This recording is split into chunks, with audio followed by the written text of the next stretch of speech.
Good afternoon, everyone, and thanks for joining us today. I'm Shayna Hamilton, VP of Client Relations here at Tomo Drug Testing. In today's world, the drug landscape is evolving faster than ever. New designer drugs and products specifically marketed to beat drug tests are appearing online and in stores every day. For treatment courts, probation programs, and child services agencies that rely on accurate testing, to make critical decisions about safety, accountability, and recovery, understanding these emerging trends is more important than ever. Today's webinar is hosted by Tomo Drug Testing. Tomo partners with treatment courts, community supervision programs, employers, and child welfare agencies to support reliable drug testing programs and provide responsive client support.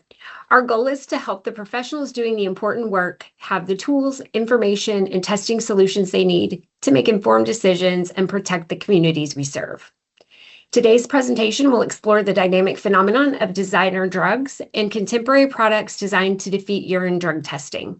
We'll discuss emerging substances, including novel opioids, hallucinogens, semi-synthetic cannabinoids, and other rapidly evolving drugs, as well as the growing market of commercial masking agents such as advanced detox solutions and other methods individuals may attempt to use to evade drug testing programs. We're going to take questions throughout, so please use the Q&A button, which is next to the chat, to submit your questions. And then we'll do the question and answer at the end of the program. We are very fortunate today to be joined by Donald J. McNeil, a forensic sciences advisor with Redwood Toxicology Laboratory at Abbott Laboratories. Mr. McNeil is the former director of forensics at Ascertain Forensics and a retired supervisor from the Glendale Police Department, where he led drug recognition and narcotics programs. Over the course of his career, he served as a narcotics officer, regional drug task force commander, and expert witness on drug impairment more than 200 times. He's also taught as adjunct faculty at California State University, Los Angeles, and California State University, Long Beach. We're grateful for his expertise today, and we're excited for the insights he'll share with us. With that, I'll turn it over to Don to begin today's presentation. All right. Well, hey, thank you for the introduction. And just so you folks know, I'm coming to you from California. We've got 90-degree heat here. How about that? So I don't want to make any of you feel jealous, but go ahead and feel jealous.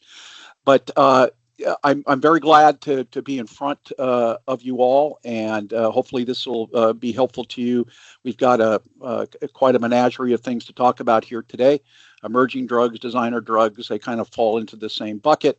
We'll try to get you up to speed on the latest and greatest as it relates to these various substances and give you some solutions here today. As Shayna mentioned, I work for Abbott. Abbott's quite a large enterprise, and we are winding down a forensic laboratory that we had out in California called Ascertain Forensics. For the last 7 years, I've been the director there, and our services will be kind of now diffuse into the larger Abbott empire. So I do come from law enforcement. I'm a medical school dropout. So my graduate degrees are in biology. That's a long story we won't have time to get into here today, but it does help me a little bit in trying to assess and analyze all that's going on in our world today. So I come from the crime lab side and the coroner side. That's where I've been for the last 7 years. But in my police career, all the way up through deputy chief, I was a DRE, a drug recognition expert, and a DRE instructor. So I've spent a lot of my career evaluating and assessing people that are impaired behind the wheel and in other places, and training others to do that. But ultimately, with all these topics we talk about here today, it does boil down to testing decisions, based on all that is going on. What can we test for? What should we be testing for? Not every new and synthetic drug that comes splash in our market space do we need to respond to.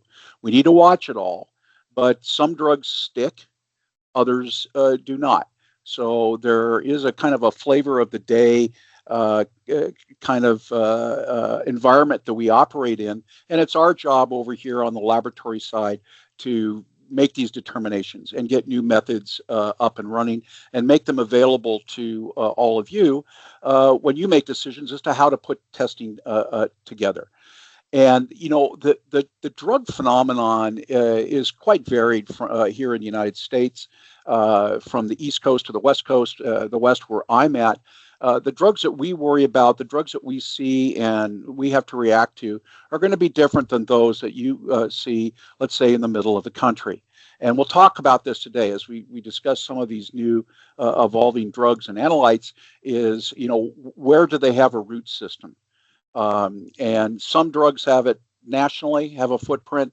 Others are just regional. So there will be a Q&A component to this. And if you have a drug or a phenomenon that you want to ask a question about, please do so. Happy to answer it and try to pin it down to where the problem is. Now, drug testing and drug monitoring, it can be exhaustive if you choose to go that route where you test for everything all the time, but that is not financially feasible for the most part.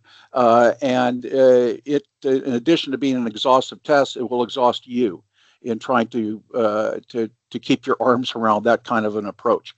So we'll try to distill what's going on down to what's going on regionally. Combination drugs, drug combos is the world we live in.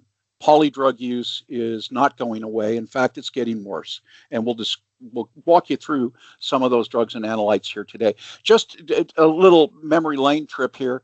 When you look at our public health crisis, which is a term that's used to describe the situation we find ourselves in, we go back to cannabis legalization. And I remember out here in the West, when medicalized marijuana, California was Proposition 215, that was first ushered in here as the means of opening the door.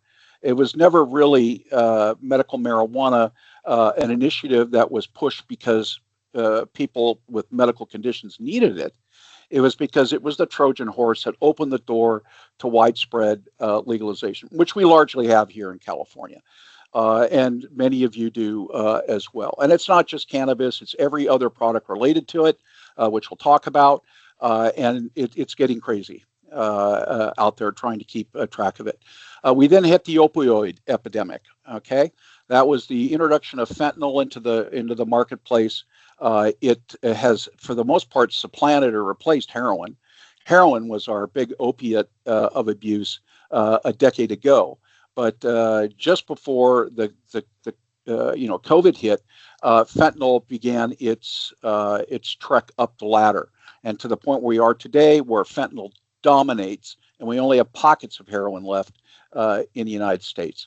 This has now given rise to the designer drug proliferation, as there was a crackdown on the precursors used to manufacture fentanyl and some other drugs, but largely fentanyl. It has worked. And so we've seen now a second movement, and we don't know where it's going to end yet, where the nitazenes or the nitazene class of opioids may or may not replace fentanyl at the head of that list. But it is designer drugs, drugs that we never conjured a decade or two ago as ever showing up in the marketplace. Well, they're here, and we have to deal with them. And then, of course, polydrug use, which is our reality. So the areas of discussion here today, I think we tee off with the fentanyls, and we'll walk you through where we are with the fentanyls. This class of substances we call the novel synthetic opioids, the NSOs, which at the moment are largely the nitazenes or benzimidazole class of opiates. They're an interesting story. And then we'll get into xylazine and medetomidine, which are, if you want to call them adulterants, but they're combinant drugs that are mixed in with fentanyl to strengthen fentanyl. If you really need to strengthen fentanyl, right? But that's what they do. We'll explain why. Cannabis, crazy world. Walk you through all these other, the delta 8s, the 10s, the 11s, the HHC. And the list seems to be endless because it is endless. Most of them are hemp derived, and they're all byproducts of the Farm Bill of Congress back, what was that, 2018. The synthetic cathinones, they're kind of nichey. And you may or may not have your part of the country, especially in the southeast. Florida was kind of the spot where the cathinones got their genesis here, and they're still out there, and they've kind of simmered down a little bit. We'll explain how that has happened. The hallucinogens. And so we've got, Huxley's Brave New World going on here, and proliferation of mushrooms in particular, where that's taking us, and some interesting stuff, ayahuasca, ashwagandha. What are these things? They're drinks. They've been around for thousands of years in some cases. Do we have to worry about them? Do they impact our caseloads? Are they impairing? Are they, essentially clinical medicines? Which is kind of where that this whole space is going there with the hallucinogens. And then ketamine, a dissociative anesthetic, relative of PCP. We'll walk you through the latest in ketamine. That's a big drug out here in California and Los Angeles County. And we'll tell you some stories if we have time here, some more stories about that. Interesting. And then tianeptine and kratom. They both kind of act the same way in humans, but they're very different. One's a synthetic drug. The other is not. It's from a plant, a species of tree. Explain that. And 7-hydroxy, which is the latest derivative of kratom, if you will. And then we'll kind of wrap up with the inhalants, followed by the different things that people can abuse to try to beat a drug test. And fortunately for us, probably 98% of the time those efforts fail, and well, they should. Okay, so the fentanyls. And we say fentanyls plural because when you go down to the names here, you see fentanyl, fluorofentanyl, methyl acetyl, and then ultimately carfentanil, who's the big gun in that holster. They continue to evolve with analogs, slight modifications of fentanyl to create either a drug that is legal or be a drug that can't be tested for, or both. But they all have the same effects in us, whether it be one of these analogs or fentanyl itself. They are analgesics, they're narcotics, okay? And to that extent, they're very effective, unfortunately. And that's what led to our overdose crisis and all the fatalities, which finally have peaked. It looks like we're beginning to decline, whether that's a reflection of naloxone being widely distributed on the street and available in these situations of overdose or not. We're not sure. Nobody is really sure at this point, but it looks like the crisis has peaked, and we are perhaps on the backside of it. And if the nitazenes come in here and wreak havoc, well, we'll have a new chapter to talk about. Right now, we've made some progress.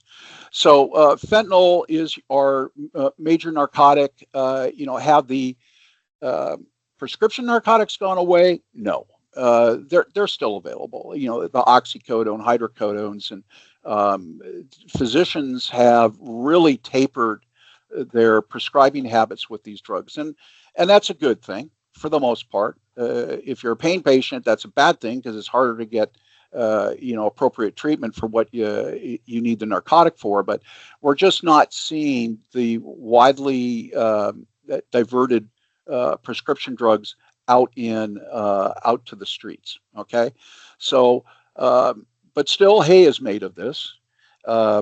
On the street, the fake oxys, the blue or sometimes green, usually blue, oxy 30s aren't oxy at all. They're fentanyl. And sometimes mixed in with the fentanyl will be medetomidine and xylazine, and sometimes designer benzodiazepine.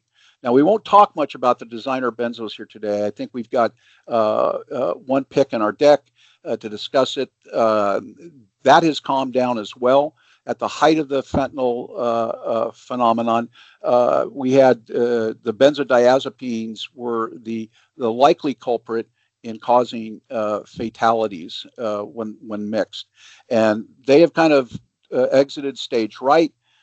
Xylazine medetomidine came in, and we'll tell you why that happened in a minute. But it has changed the whole, the whole conversation now that we have these anesthetic drugs that are mixed in with fentanyl. Tolerance, and you folks see it every day, right? In your caseloads, are people that have been using drugs for a long time. They become tolerant over time to their physical effects, right? Tolerance, generally speaking, is the need to take ever increasing amounts of a drug in order to achieve the same effect. Well, particularly this happens with the opiates, the narcotics.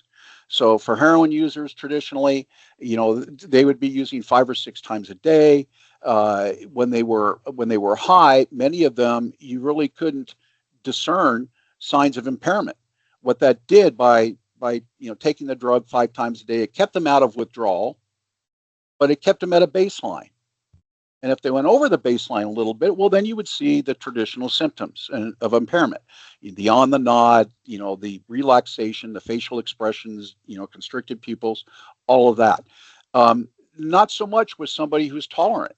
I remember in the opening days of fentanyl in our laboratory, in our coroner casework, where we would have 6, 8, 10 nanograms of fentanyl, and that was a fatal case, a fatal overdose.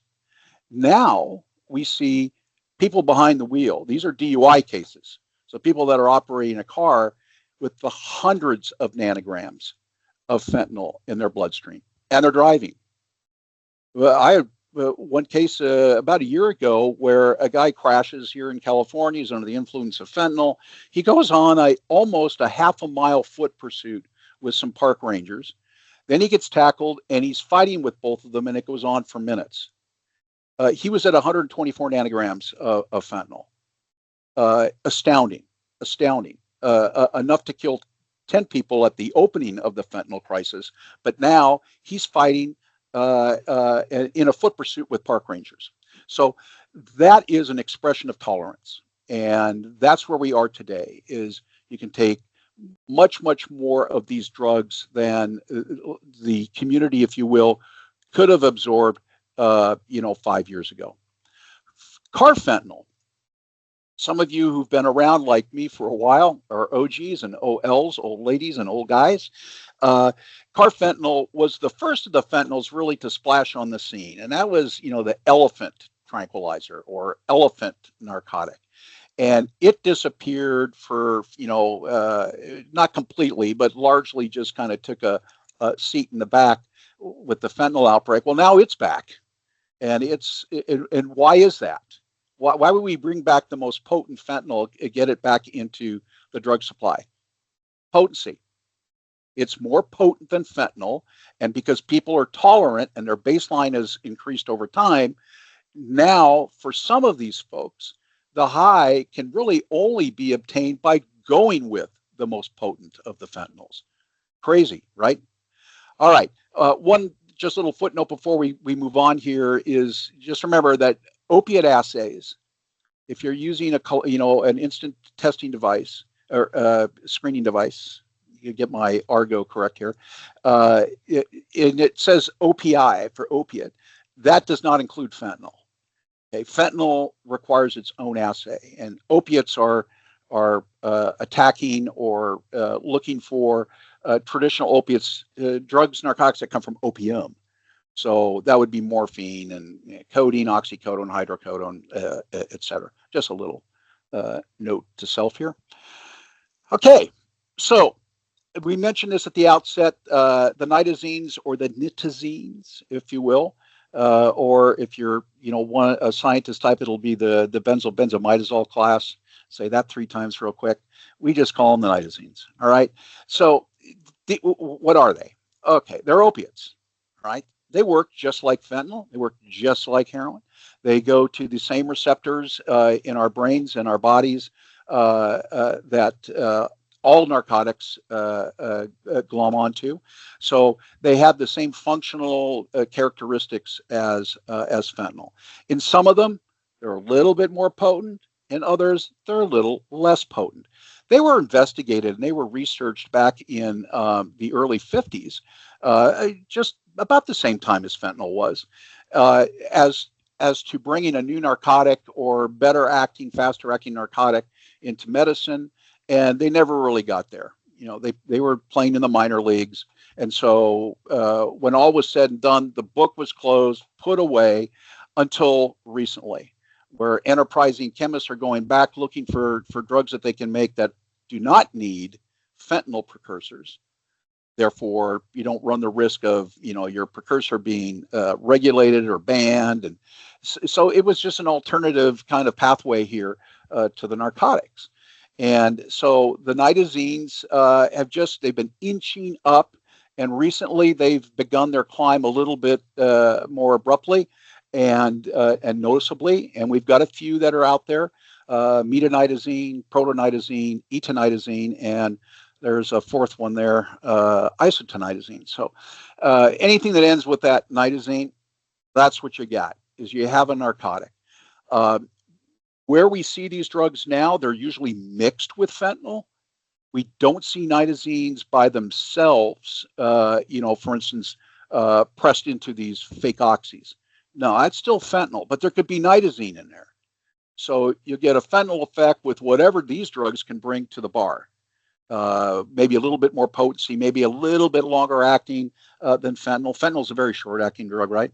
So maybe that helps out. So like the fentanyls, your opiate assay won't capture these guys. So you have to be using an assay, and not many labs are doing this work. It's all brand kind of new, and everybody's working quickly to get methods stood up to test for these. What we really worry about are these guys, okay? Xylazine and medetomidine. So they are both these drugs have applications in veterinary medicine. I unfortunately had to put down my Sheltie here not too long ago, big Sheltie guy, and the physician, the vet, brought xylazine and medetomidine, and they both worked to depress the respiratory tract, anesthetize, and euthanize. Now, medetomidine has a human version of it, and an enantiomer that works in humans, an isomer. They work the same, basically, in animals and humans. Where xylazine's all veterinary medicine, medetomidine has human applications. Well, they're added in with fentanyl on the streets to create what we call trank dope. And, there's dope, which is opiate, and then you got trank dope, and that's the opiate plus this stuff. Well, why would you do that? Why would you add a drug like this, an anesthetic, to fentanyl? That's where it all started. Well, there was a complaint on the street amongst users that fentanyl has what we call short legs. The span of effect of fentanyl is just a couple of hours. It's a fast-acting, powerful narcotic, but it's eliminated much quicker than, let's say, hydromorphone, or one of the more powerful opiates we see in medicine. So these drugs were added in to give the fentanyl some legs, to give it a bit of an exaggerated effect. So whereas as the fentanyl might be declining in the bloodstream, the xylazine medetomidine continues with an anesthetic effect, a depressant effect on the body. So to the user, they were getting an extended high. So it gave juice, if you will, to the fentanyl. But it then led to the folks that you would see in the news, right? You see depictions of these folks. They're stopped in mid-step. They're bent at the waist, just hanging over. I saw one that was kind of a classic. We can't use because it's a law enforcement picture, but it's a picture of a fella pushing the button to cross the street, and he froze right in that position. And that was a consequence of the xylazine mixed in with the fentanyl. Unfortunately, with these drugs, naloxone, Narcan doesn't work. It works on the opiate part of it, but there is no effective reversal for xylazine. I believe there is one that can be used for metatomidine in the clinical medical setting, but as to how effective it is, I'm not sure. But for the most part, out on the streets, there's nothing that we can do to reverse this part of it. So even though it's not an opiate, it is very potent, both these drugs, and their respiratory depressant effects are significant. And that's what is fatal to the user here, is when you mix depressant, xylazine, fentanyl with xylazine, you get a double depressant effect, respiratory.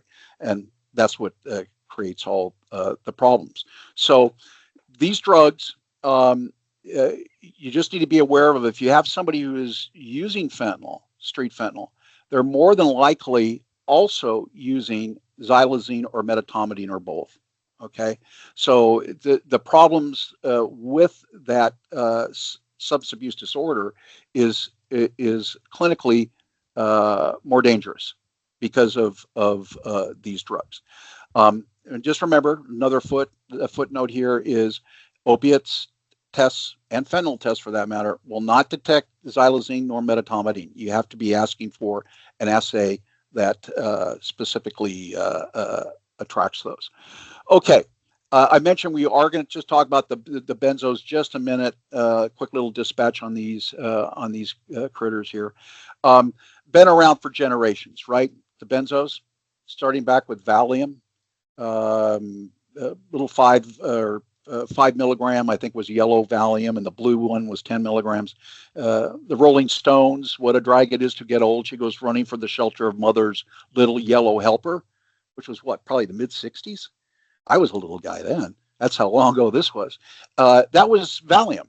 And Valium, it became kind of the fixer for everything back in that generation. So they have evolved over time, and we've got some new benzos that come out as time has gone by, to include drugs like alprazolam, the nefarious Xanax. Okay, so Xanax is still a much sought after street drug, but as a consequence of the fentanyl phenomenon, drug producers started creating designer benzos. So they would just take the basic formula for a Valium, for diazepam, or alprazolam for that matter, and they would alter it.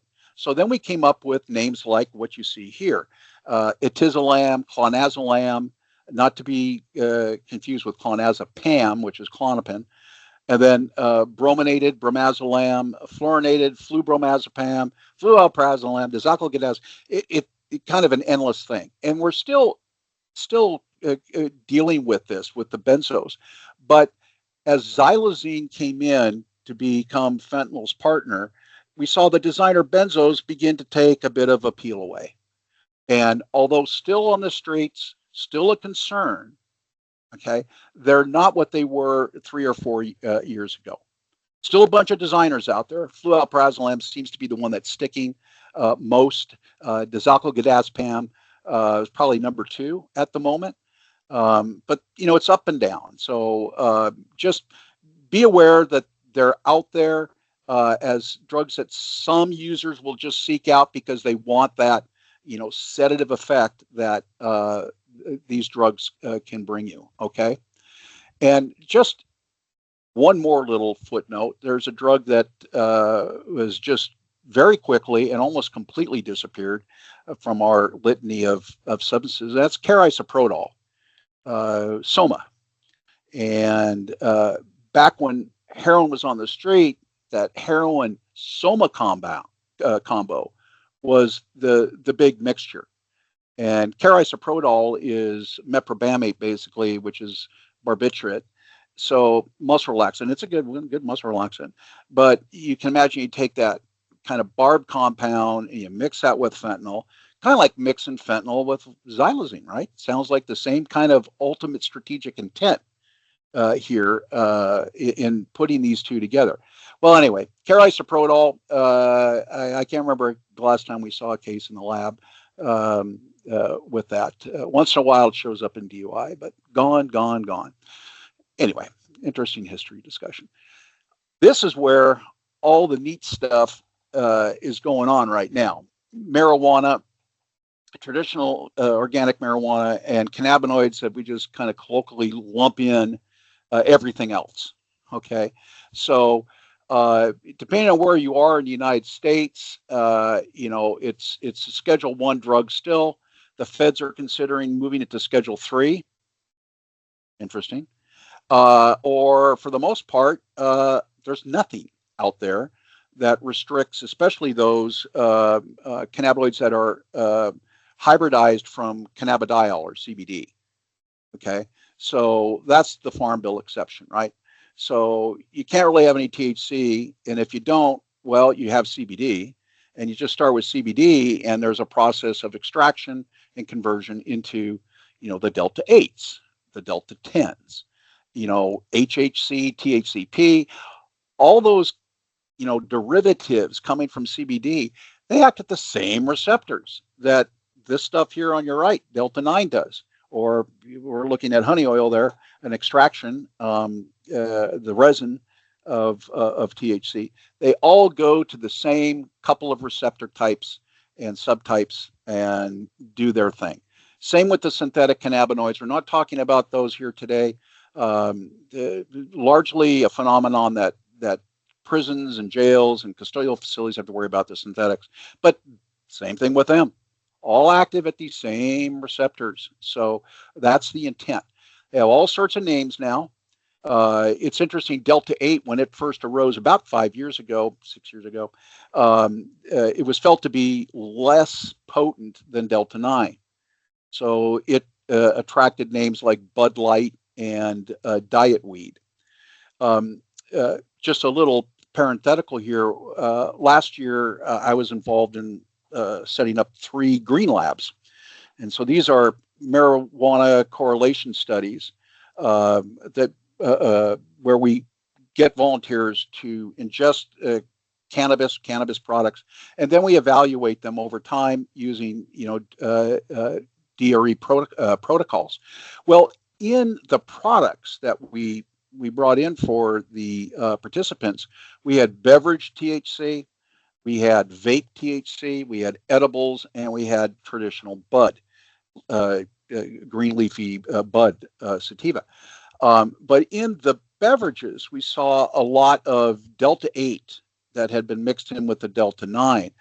And it was felt, our users thought, oh, geez, if I'm having a Delta 8 beverage, it's not going to affect me like, Delta 9 would.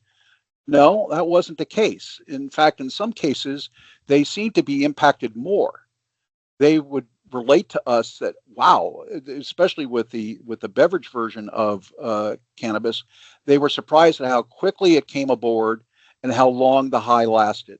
So just interesting things we saw in the Green Lab, and these events we hosted. A lot of lessons, having an old guy like me. I've seen marijuana for years out in the field and people behind the wheel, and I was really surprised at how potent some of these modern products are for our users. So anyway, a lot of different cannabinoids out there. It does make it crazy. And we try to, in the lab, develop methods, especially in the forensic side, that reflect what is going on with these products. And just like at about the moment we thought, okay, we got Delta 8, we got HHC, we got Delta 10, all these methods are up, and they're part of the cannabinoid product. And then mitragynine hit. And then we began to see cannabinoids mixed with mitragynine kratom and in a variety of different products. And that has just kicked open the gate to just a kind of a new set of drug combination potentials. None of them any good. So when we get to mitragynine kratom in just a little bit, we'll try to pick this apart a little bit more. But just understand there are spots in the country where you can get a beverage that is a kratom beverage combined with a cannabinoid beverage. Pretty scary. And in our part of the country, you go into a dispensary or the proverbial head shop, and you'll find as much kratom product as there is cannabis product. And in some sections, we have the hallucinogens. So you can also tap your mushrooms of different types as well. So it's become, they're drug Costco's is what they are essentially. And that's dangerous stuff. We've also learned that in our modern era of cannabis, that the THC content is much higher than it was a generation ago. So there are people presenting in emergency rooms, and this is constant, that are in a state of psychosis, a psychotic episode, and it's all cannabis. It's all 100% tied to super juiced cannabis product. And you overamp those receptors in humans, and it leads to psychosis. So, where is this all going? Because, people, users are searching out those potentiated, more potent products for, even a better cannabis high. And that won't take them there. It'll take them to craziness. So, so this market's got a lot of shaking out to do. Congress has to figure out, are we going to Schedule 3? From the state and local perspective, should there be controls where the feds can't or won't do it? Should we step in? And then last, the pediatric poisonings in our coroner caseload. We had a couple that were, they were actually methamphetamine, but there was also cannabis aboard. The youngsters, the victims here, they had gotten into mom and dad's stash, and boom. So yes, this is dangerous stuff. There are deadly consequences to the cannabinoids. All right, the cathinones. All right. Anyone remember back where these drugs got their start? And what was the first drug to hit here in continental United States that, kind of paved the way? Well, if you see that first name down there, KHAT, K-H-A-T, and that's a stimulant plant from sub-Saharan Africa that has methcathinone as its primary analyte. And it's a stimulant, and at higher doses, it becomes also a hallucinogenic drug. So, of course, in the Americas, we do interesting things and build things, right? Well, we built on top of that to create the designer stimulants that are now out there. They're all cathinones for the most part. They're derivatives, and they were called bath salts when they first hit the scene here because they look like in the picture bath salts, but or odorizers, right? Room fragrance products. Of course, they weren't that. You'd crush them up and you'd snort them. You could inject them, but they were used to get a stimulant high. So they're there. They're regional, and the versions of pyrovalerone basically are the flavor of the day. And if anybody is interested in finding out what it is and how to test for it, in an assay, just let us know, and we'll guide you the right direction. I don't think at the moment it's a big concern for caseloads like yours. They do appear now and again, but fortunately, we're not going crazy chasing these drugs. All right, there we go. I do have the names down there. Sorry about that. N,N-dimethylpenolone is the big player at the moment. So Utilone has been, and it's, I think, on its way out. So just if you want to just familiarize yourself with the names, just to be aware of, there you go. Okay. Computer. Oh, I did something I shouldn't have. Okay. Now let's try it. Okay, got it. Reminds me of Star Trek when Scotty would, sit down and he'd in front of the computer and say, "Computer," trying to get it to work correctly. So I'm not very savvy with that kind of technology. I'm kind of like Scotty. All right, the hallucinogens. Okay, that's LSD on the right, and back in my old days as a dope cop, one of the first drugs I bought as an undercover. I actually had hair, long hair, big beard, so I didn't look the part, obviously, of a cop. I bought LSD, and I bought. It was a big deal at the time. 5,000 hits of LSD down in West Hollywood. This was what, like 1985, 86. Anyway, it was still big at the time. LSD blotter paper. Mushrooms were around, but it was LSD. Well, now the script has been flipped, and LSD is still around, but now mushrooms are the dominant product in this space, and we'll show you a few others. But again, all hallucinogens work the same way. They are attacking the part of our central nervous system, our monoamine transmitters. We've got dopamine and serotonin in particular, but for the hallucinogens, it's serotonin. The same transmitter that antidepressants try to boost up to elevate mood, right? Well, that's what these drugs go after in our central nervous system, and they'll cause the release, a dump of serotonin into our nervous system, and then block the reuptake, the return of that serotonin back to the place it came from. So it gives us this very expressive, emotional, kind of affect, and colors are going to be brighter, sounds will be louder and just more complex. That's what the hallucinogens are doing. Whether you're on shrooms, you're doing a hit of acid, or doing the microdose thing nowadays, which is a big deal, or some of our naturopathic products like ayahuasca and ashwagandha. So we'll talk just a little bit about them.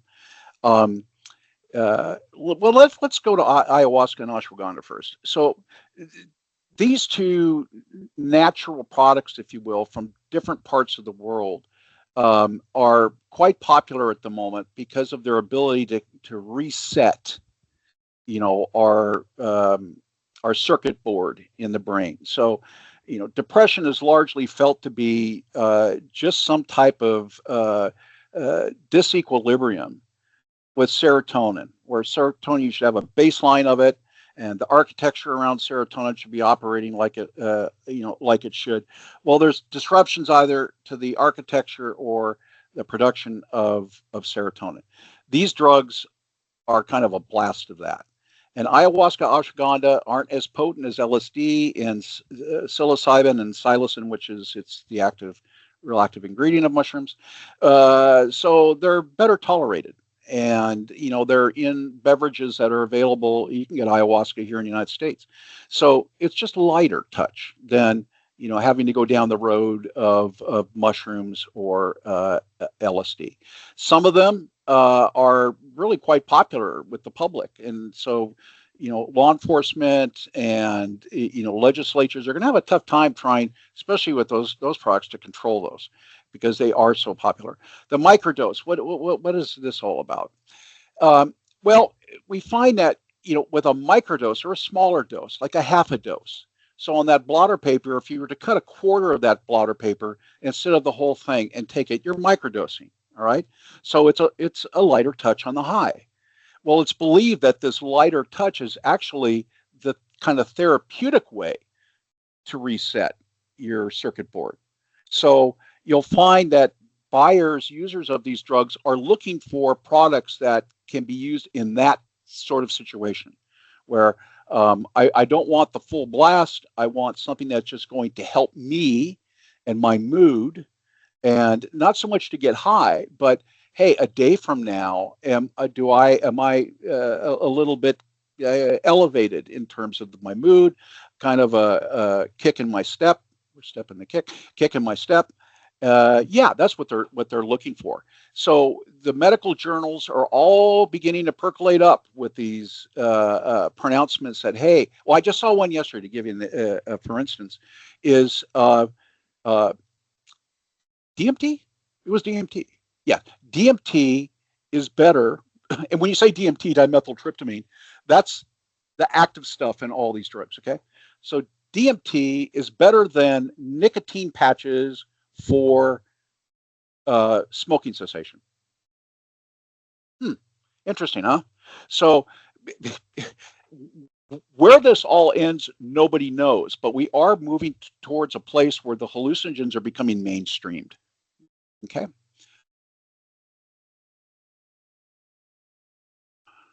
Gotta love it, right? California, we're famous for our marijuana, of course, a whole bunch of other things, but marijuana and our mushrooms.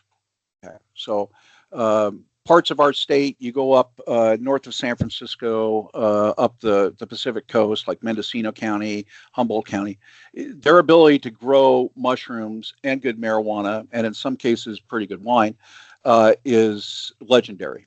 All right, especially the blue meanies, those that have kind of a bluish tint under the cap, which are the smoothest of the shrooms.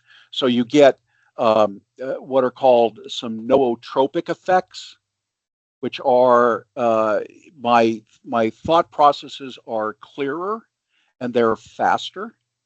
Okay, it's the lighter touch of the hallucinogens, so you get those with the blue meanies. So yeah, you've got using the wine analogy, I guess, is there's Pinot Noirs, there's Merlots, there's Sangiovese, and you just got to pick the one that you like best. And that is now available through this market. So you can crush them up, put them in capsules, make a tea out of them. The stuff is obnoxious, but depending on which one it is and the percentage of psilocin or DMT in the product, is going to tell you, hey, how much of a bump you're going to get out of this. Can you become, addicted to these substances? Yeah. Just understand there's a difference, right, between addiction and physical dependency, right? So the addiction is a behavior. It's a compulsive and craving a desire for a drug, where the physical dependency is going to be, you can really only judge that by asking an individual, if you were to suddenly stop taking the drug, that's your drug of choice, would you go into withdrawal? Okay. If you go into physical withdrawal, you've got a physical dependency. So can a drug be addictive without being physically dependent? Yes. Can you get to a point where you're physically dependent and really not addicted anymore? Yep, you can get in that situation as well. So it's there's a finite line between the two, and I digress by going into this discussion. But these drugs can be addicting, but they're not going to cause a physical dependency. All right, where there are people that, oh, I really need to take this because, hey, it's my way of escape. All right, got it. Makes some sense. Understand too, there's a variant, if you will, a fungal variant of all this, and it's amanita mushrooms, which contain, they're big red caps, but there are some red ones out there that are poisonous. You got to be careful if you're harvesting these things. But amanita mushrooms are kind of the Delta 8 to cannabis here in the mushroom world. All right. So amanita has different analytes that are causing if you will, the hallucinogen or mood changing effect. And that's muscimol and ibotenic acid. And few labs can test for these two. So if somebody's using amanita, they'll know, and we'll get this in the last slide, that they're probably going to beat a drug test. Okay. All right. Good old mushrooms. Which leads us to ketamine. All right. K, or just super K, vitamin K, name on the street. This is all, for the most part, diverted veterinary ketamine that gets out there. So we've had some prolific cases here in Los Angeles where doctors were prescribing ketamine, overprescribing, and these folks would get these ampules or containers of liquid ketamine. They'd pour it into a pan and kind of boil it off, evaporate it off, and then you're left with a powder, right? Then they would snort the powder and would get a really prominent kind of ketamine effect there. In my old DRE world, as drug recognition experts, we classify these drugs as dissociative anesthetics. All right. So they're chemical relative of PCP. So if you are a bit of an OGOL out there, you'll remember the PCP days, the craziness associated with that particular drug, which hasn't gone away, by the way. We still have a good chunk of it out here in Los Angeles and North Hollywood. But they literally will put you in a trance. Okay. So people that present with these drugs, and dextromethorphan, I don't know if it's on. Well, let me check. It is. So let's go to this slide. It brings in a discussion is the introit to that dextromethorphan cough syrup, cough suppressant. It too, it's a methorphan drug, so it's a little bit different. But people who drink a lot of cough syrup, abuse cough syrup, they'll present just like somebody who's using ketamine. So you'll get the blank stare, that dissociation between your ability to process information and what's going on around you. So it goes for both these kinds of drugs. You're asked a question, you ask a question of somebody who's using these drugs, and the answer to it may not appear for 30 seconds. Okay, that's how far behind the thought and stimuli processing they are under the influence of these drugs. For some people, that dissociated effect is the high they seek. And we may have no rational explanation of why that is, but there are many people that seek that out. And it's the drug for them. They want the K-hole effect. Okay. Now, I'm just going to introduce an idea. I think it's on our last slide here. We're going to give you a link to a website that is absolutely the best there is. If you need to find out information about a drug of abuse that's on the street and how it affects people and all of the attendant issues associated with abuse of that drug, it's called Redwood. You don't have to write anything down; it'll get on that on the last slide.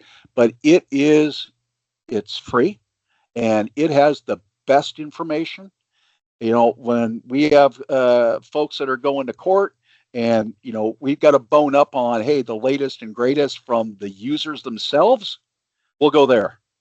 So it's not a publication of a university or any scientific journal, but boy, does it have good information. And you just type K-hole into their search mechanism there and see what it pops up. You'll be stunned at how people have, fall in love, almost romantic relationship with these drugs. Pink cocaine, and I'm not sure why. Oh, that's why. Pink cocaine. I know that you folks out east have had contact with this drug. It's not cocaine at all. Pink cocaine, or 2C, as it's known, de guerre, is really just ketamine spiked sometimes with MDMA, in some cases amphetamine. So pink cocaine is actually ketamine. Figure it out. And there is a S-ketamine, which is an isomer of ketamine. It's another medical product. I wouldn't worry about that at the moment. Right now, ketamine is our big to-do, and it's worthy of being regularly monitored. And speaking of worthy of regular monitoring, here we go. Okay, Kratom plus the Kratom semi-synthetics, and then tyneptine kind of bringing up the rear. There's the leaf, close-up of Kratom leaf, which is crushed up. It's dried, crushed up, and sold as powder. And you can do many things with the powder. You can make capsules out of them, or some producers, they pill press them and make tablets out of them. So you've got the teas, you've got the vegetative material from kratom. And the major analyte in kratom is this stuff called mitragynine, right? So mitragynine is, for most people who take kratom, it's mildly elevating, in the lower to mid-range dosing. So you'll get a little pickup in terms of the central nervous system. The heart rate will go up, blood pressure, systolic blood pressure will go up, and there's just a little bit more energy. You might think a little bit more clearly. We call those nootropics. So it generations have used this plant to do exactly that. Well, if you go beyond kind of that low dose to mid range, and now you're getting into the higher octane kind of version of this, now it takes on an opiate effect, analgesic effect. This drug, mitragynine, is active at opiate receptors. In addition to kind of those elevating ones, a little bit of dopamine, a spur to your dopamine, you also get it to activate the primary, we call the MOR, the MOR, the mu receptor for opiate. It's active there. So you get a combo. You get a stimulant plus an opiate, and maybe some nootropic thrown in there on your way up the ladder. So, okay, that of course is the promulgates the development of other semi-synthetics that are more potent at that receptor. So that's where 7-hydroxymitragynine, or 7-OH, and some stuff called mitragynine pseudo-indoxyl come in. They are minor constituents in this. But if you undertake a couple of extraction processes of the leaf, you can come up with really concentrated forms of 7-OH and, to a lesser extent, pseudo-indoxyl. Those are the critters that are responsible for the significant opiate receptor attachment and agonism. So when you see 7-OH and mitragynine pseudo-indoxyl out there, that's what's going on. They're being sold as the opioid alternative. So when you talk about, let's say let's say it's a prescription opiate. I've got a hydrocodone problem. Okay, and these are actually scenarios we've dealt with before in our postmortem section. People have a physical dependency. They can't get their hydrocodone or oxycodone, whatever it is, and they don't want to go fentanyl, or they did go fentanyl and it didn't work out, and now they're in withdrawal and they're looking for an alternative. Bingo, here you go. You take enough of 7-OH and my pseudo-indoxyl, and boom, your withdrawals are squelched. Okay, kratom itself has been used for years as that. So people that want to self-medicate, titrate off of opiate, they go to this stuff. So tianeptine is a prescription. Strike that. It's prescription in Europe, but here in the United States, it is not approved as a prescription medication for humans. But you can get tianeptine, purchase it here. In many places in gas stations, it's uncontrolled in the United States. And it does essentially the same thing. So it's an antidepressant by its original development and intentions, tianeptine was. But it also has this kind of side job as an opiate receptor agonist. So you really need to watch these two because they're easy to get your hands on. They are, for those who have opioid disorders that are being monitored. This is an alternative. You're not beating a drug test this way, but you're using drugs that are not regularly tested for, and you're still going to get your opiate high and all of the things that come along with it. Tiana there on the right, that was probably the Ford Motor product of tianeptine when it was out there. It was available everywhere. Then Neptune's Fix began to show up. Neptune's Fix has an interesting story. If you have time, just type that into Google and read the story about Neptune's Fix, what happened to those guys.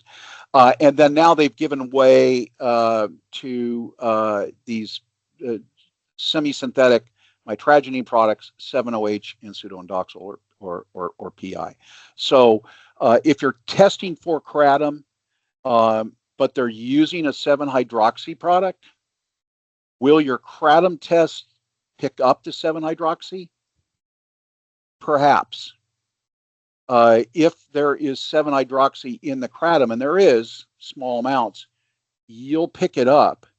But most kratom tests are targeting just mitragynine. So, labs are coming to the market real quick here with new 7-OH assays, et cetera, having to play catch up. This is all pretty new stuff, okay? But they are very potent, super potent at opiate receptors. Okay. On to the inhalants. That's an interesting segue from mitragynine over here. But again, this is another alternative class drug, unfortunately deadly. These are drugs that virtually nobody tests for. And if you can find a test for it, it's going to be super expensive. So why should we be aware of it? Well, because there's a lot of it out there. And again, going to that Redwood website, if you type in DFE, which is difluoroethane, or NOS for that matter, you'll get the user experiences and how to buy it, where to get it, how much of it to use in order to get high. Now, this is a picture from a DUI crash, the inside of a car, where the driver had almost hundreds of these whipping canisters, whipped cream, confectionery whipped cream canisters, that the propellant in it is nitrous oxide.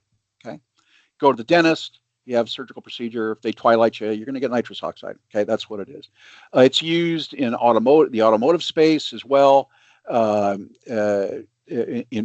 fuels. You can get it in big tanks, small tanks. This stuff, which is the confections, you can get them in the small little whippets, little gas canisters that you screw into whatever the mechanism it is that releases it. But easy to get. Okay, so and if you get enough of that, propellant out of it, you're getting a laughing gas high. Now, the poor person's alternative to that is difluoroethane. Okay, or DFE. Sometimes it's tetrafluoroethane or TFE, but it's usually difluoroethane. And that's the propellant in these dust-off canisters. So you let's go back to Costco. Go to Costco, go to Office Depot, and you can find, stacks of these. And the propellant, when you clean your, keyboard or piano or whatever, is difluoroethane.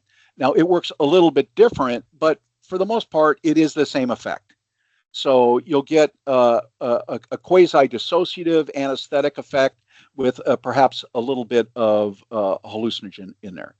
But these folks, you'll begin to pick them out of a crowd, though. If they've got a problem with either of these two products, that is their problem. They're not using other drugs, maybe cannabis, but they're not after the fentanyls. Yeah, they're not, after the stimulants, methamphetamine or anything. No, they want this effect, and so they're using all the time because the high is super short. So short half-life equates to multiple uses during the course of a day, if not dozens of uses during the course of a day. What does that do to them? Well, when they're inhaling these gas products, kind of a Venturi effect. It gets very, very cold. So it'll blister, burn the lips. It'll burn the fingers. They may have lesions on the tongue in the oral cavity, or deformity around the mouth from the frequent use of these drugs. It's very, very common. Okay. And then there is the potential for huge central nervous system effects here, deleterious effects from this stuff that can cause paralyzation, chronic use of these drugs. They are dangerous. So yeah, you can you beat a drug test in the sense that, yeah, I'm using an alternative drug that nobody's testing for, but I have all of these attendant physical issues. Okay. Balloons for nitrous oxide, they'll take one of these little pastry or confection products and just fill a balloon up with it. And you can actually buy the connector. Just go on the internet, connector for nitrous oxide canister. And so you can buy what you need to connect to this to fill the balloon for you to inhale. Okay. Then to burn your lips and your fingers because the gas is super, super cold. Figure it out. Okay.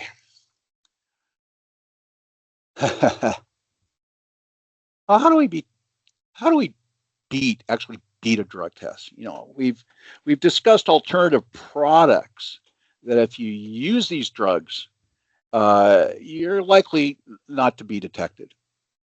And I remember back to a case here a couple of years ago we had out of the Dakotas. I won't say which one of the two, but more to the south. Anyway, it was a guy who was drinking bottles of some stuff called Delsum, which is a dextromethorphan product, a time-release concentrated form you can buy in the pharmacy.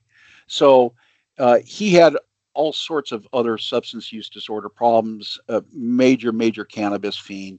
But he figured, okay, and he's on probation, and he was involved in a fatal crash. It was quite tragic. But he thought, well, if I'm using dextromethorphan, DXM, nobody's going to know. Nobody tests for this stuff unless you're using, an expanded panel that has DXM on it. And yeah, he was beating drug tests, and he was hammered, and he would be stopped on the streets, and officer look at, geez Louise, this guy is really tuned up. What is going on? Other than a little cannabis in the drug test results, the DXM was never discovered until this fatal incident. So, are there decisions made by the people we monitor to use products that we're not testing for? Sure.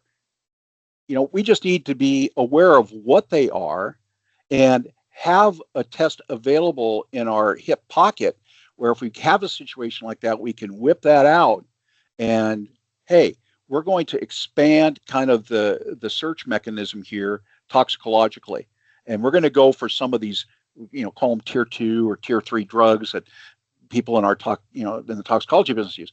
Yeah, something that is an alternative, but not part of standard panels. Okay, that's just the alternative thing. All right, now, let's say I am just a cannabis user, and I am both physically dependent on cannabis, and I'm addicted to it. Okay, so can you be physically dependent on the cannabinoids? What do you think? Yes. Okay. If the standard is physical dependency is established or proven by a withdrawal syndrome, then absolutely. You talk to chronic marijuana users, whatever the product, and they'll tell you if I don't, have my daily fix, and they'll get up in the morning, the first thing they do is ingest cannabis. We saw that in our green labs because we used, as participants, veteran cannabis using folks. So we didn't want to start with somebody who was complete novice and their system's naive to it. And they all did the same thing every day. They got up and the first thing they did is they took a hit of cannabis, because if they didn't, they couldn't get going. It was a withdrawal from cannabis. So all of our pre-green lab drug tests, we used oral fluid roadside devices just to kind of baseline everybody. Everybody came in lit up, but they weren't high. It just got them back to a baseline. Okay. And then when we introduced the cannabis product that was used as the intoxicant, then we saw impairment. Interesting. All right. Let's say I'm one of those guys or gals, because we had both guys and gals.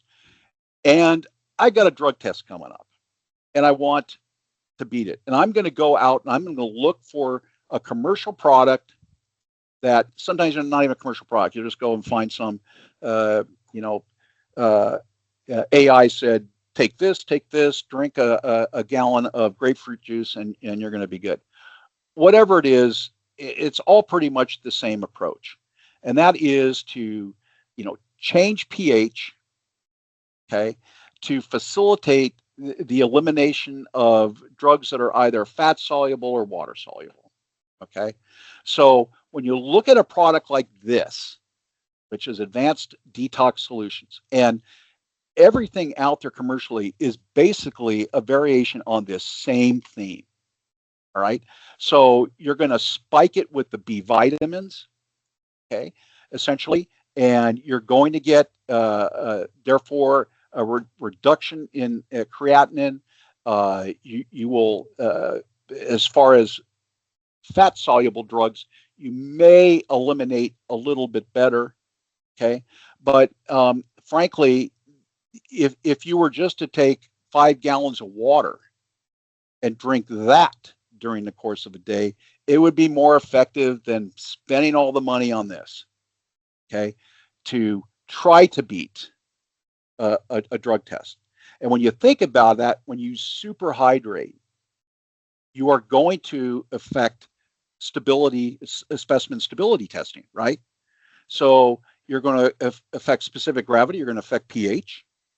So an alarm is going to go off with whatever route you take to use this. Now, people that are trying to cleanse are oftentimes people that are either addicted or physically dependent. Okay, they know they can't stop before a drug test, so they're going to take up alternative measures. So you already have a huge baseline of drug in the system that you have to contend with. And no matter how well you flush, you're not going to eliminate everything. Are you going to reduce perhaps the concentration of that drug in urine or oral fluid? Okay. And urine, remember, everything, all these drugs it's like a trash compactor in the kidneys. Everything gets concentrated down in the kidneys. And so you get, out as an expression of urine, the drugs are quite concentrated in urine. So you would have to go with, 5-10 gallons of water and then make yourself quite sick and perhaps create a medical emergency going that direction. And you're still not going to eliminate all the drug that's in your system. It's circulating in your bloodstream 24/7. So these products, are they really going to change things? No. You will get, if they're adhering to, and I don't know how you get your money back because they all seem to have a money back guarantee. I don't know how that works, but anyway, again, you should be using, and I'm sure most of you are, specimen validity testing. It's either in a and our forensics guys from kind of the forensic, I'm not sure what all the products are out there now, but I think a lot of them have a stability strip, right? So it's gonna monitor your creatinine level in the urine to determine if it's dilute or concentrated, blah, blah, blah. And are there any things that may have been dumped into the urine itself, which is a dead giveaway, or you're substituting urine. I'm going to bring in, my dog's Lassie's urine I was able to somehow cull. And there are a bunch of different ways to try to substitute, but I think you get onto those as well. But these products, they may reduce concentration a bit, but they're not going to change, at the end of the day, the ultimate verdict for somebody who is a regular user of drugs. Okay. Let's just summarize here, and then we are on the back side, the back nine of all this. In our drug tests, how do they break down in terms of the approaches to altering a result? Additives, okay. And for years, chromates and chlorines were were sold. They go back like 30 years. That was the big thing then, and that was before stability assessments could be made at collection. And now we have those. So it pretty much just cut the legs off of that route of urine tampering. Substitution, I bring in somebody else's, or I remember some years ago the quote Wizinator, which was this whole prosthetic contraption that had synthetic urine, or in some cases somebody's clean urine, that was brought up to body temp, and it was battery operated, and it created a urine stream and all that. But 99 times out of 100, those were caught at the time of collection. They didn't look real, from what I remember. But yeah, so that didn't work too well. If you've got a collection protocol, hey, everything out of the clothes, take out our clothing off, all those things that you folks are professionals at, that's where substitution typically is detected. Okay, cleansing, that's what we just looked at here in with that one product, but they're all pretty much the same thing. They will assert that they can chelate or somehow kind of glom onto drugs in the circulatory system and spirit them out at an accelerated rate before your drug test. Okay, interesting theory, but in reality, it never seems to work. Okay. Alternative drugs. Now that does work. It's not really drug testing, is it? They're just using something you're not testing for. All right. So we have to stay, really focused on the new drugs that are in the drug supply out there, and of those, is there like a top 10 list of the ones, or even a top 3 list of the ones that we're most concerned about because of where we work, our part of the country? They're being sold in our, gas stations. They're sold on the internet. The local bodega has them, or head shops, whatever. It's what are those, and how can we get some of those, if not all of them, onto an alternative panel for testing? Not every day, but when you have, you have that itch that something's going on and something can't be explained, that you can go to that alternative. Of course, abstinence, but nobody wants to hear about that. All right. So for conventional wisdom, is there conventional wisdom? Take it back, to the users that have been successful and not successful in their drug use experience. And there's your website there, Erowid, EROWID.org. Okay. Check it out. I have nothing to do with it. Abbott has nothing to do with it. Tomo has nothing to do with it.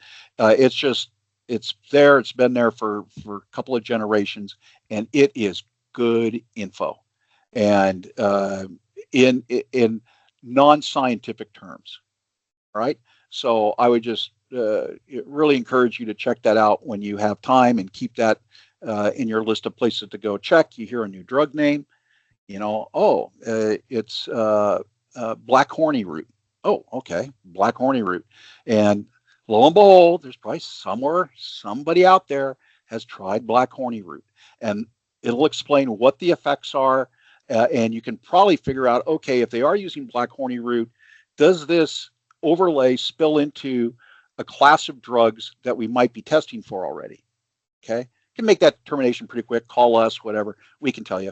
Happy to do it for you, and you'll have your answer. So I'm a big proponent of that. Okay. I pretty much just answered or walked through these concepts, but randomized panels. This is is the heart. This is biblical kind of material here for you folks, and in trying to monitor and test people with substance use issues. But having a number of different panel types, from the standard to expanded to maybe everything, that you can roll out as situations dictate. Yeah, I'm a big fan of oral fluid testing, and probably because that's what we did in all our green labs last year. We were comparing our blood testing, our laboratory, that's what they do is blood testing, to oral fluid. And oral fluid worked extremely well. And the correlation between blood and oral fluid was great. So yeah, I know there's oral fluid instant products out there. You might want to consider those. Sometimes they can test for a little bit more, something different. There are a lot of options. So when you're dealing with Shayna and Tomo, they'll have all the answers there for you. We support Tomo with our laboratories and my group, and we're the ones that come out and do training. Our guys and gals love to do this.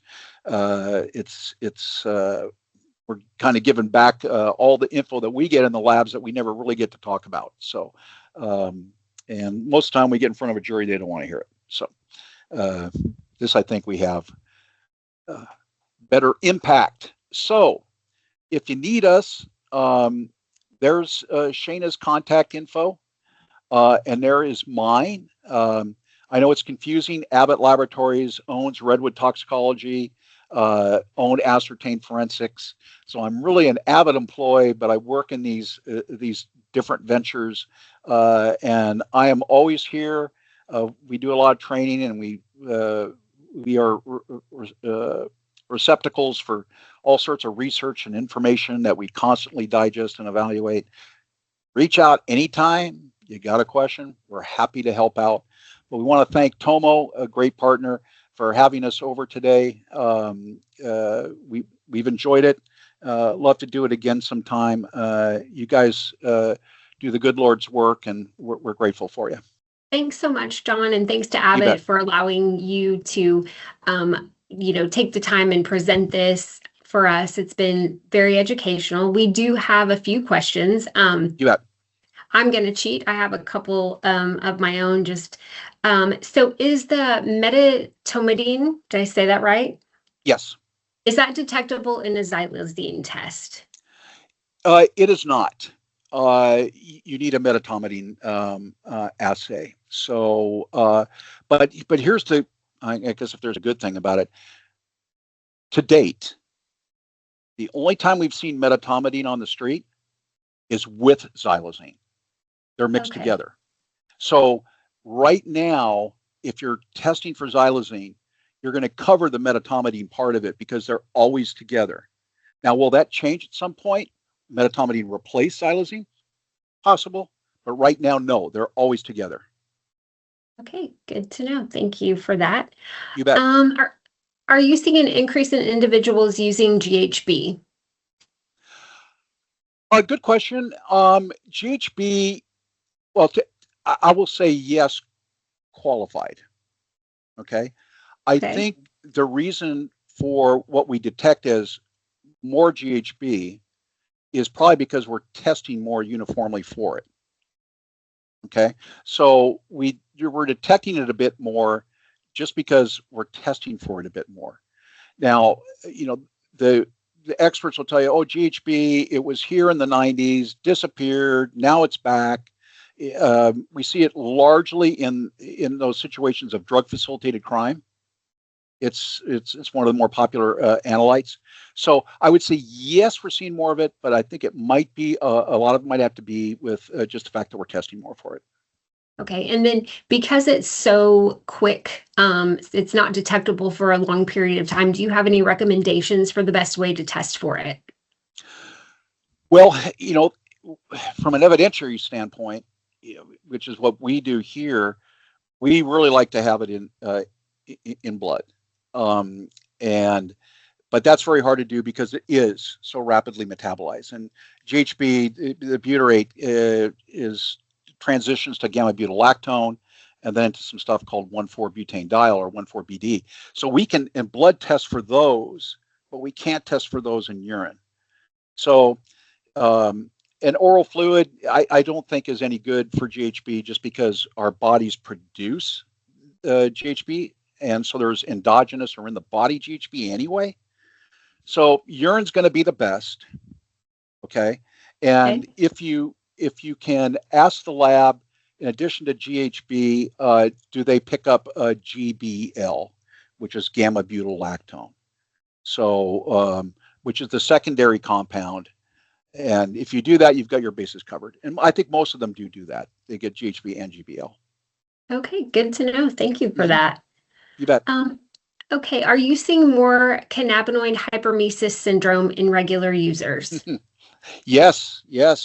Good question. The cannabis hyperemesis is one of those diagnoses that emergency room doctors are using all the time now. So when somebody comes into the ER with cannabis-related disorders, it's either the psychosis going on or it's the hyperemesis or hypervomiting. So, but the hypervomiting has been in the literature now quite a bit in the last couple of years with our current crop of very potent cannabis products.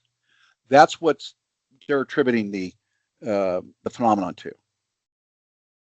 Okay. I mean, really bad. When you say hyperemesis, where it's days of this, and in the old days you'd go take the warm shower. That would stop the vomiting. It doesn't work anymore. Ouch. Yeah. Ugh. Doesn't sound great at all. Have you seen much of the THCM? No. Well, not yet, probably because we're not asking for it. But in our screening instruments, we use quadrupole time of flight QTOFs. We see everything. It's just a method of can we, confirm it. We've seen a fair amount of THCP and THCA of late, but I think there is so much movement in these semi-synthetics that we should just expect that we're going to see more of these that we don't have methods for. We might be able to screen for it, but we can't confirm it. It's just almost impossible to keep up. Method validation, when you finally have an analyte, okay, we're now going to go after this to screen it and confirm it. In the labs, accredited labs, that may take 3 to 6 months. And by the time you do that, well, it's already gone. And we're now off to another, variant of THC. So it's a whack-a-mole game. Okay. And then the last question is, in my current role, forensic testing is a secondary measure. Our primary offense is to stop offenders from obtaining paper that has been soaked or saturated with narcotics. Is this something that your lab is hearing about or seeing? Yes. So the paper absorption, the focus these days is largely on institution custodial environments where synthetic cannabinoids and fentanyl have made it, inside the walls of the institution.